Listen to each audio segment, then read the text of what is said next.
آیا د ځینو کارونو پیلول درته سخت وي، زړه دې ورته تنګیږي، در باندې بوج کیږي او حیران پاتې یې چې څنګه یې ترسره کړې؟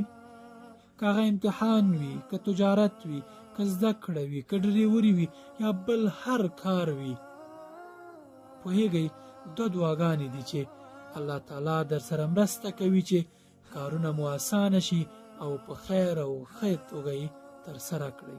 دا دعاګانې دي: اللهم لا سهلا الا ما جعلته سهلا وانت تجعل الحزن ان شئت سهلا.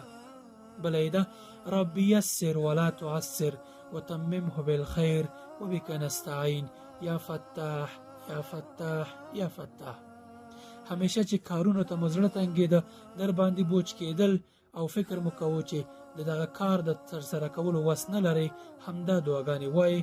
الله تعالی به در سره مرسته کوي او کارونه به مو اسانه کیږي او په ښه توګه به ترسره کیږي.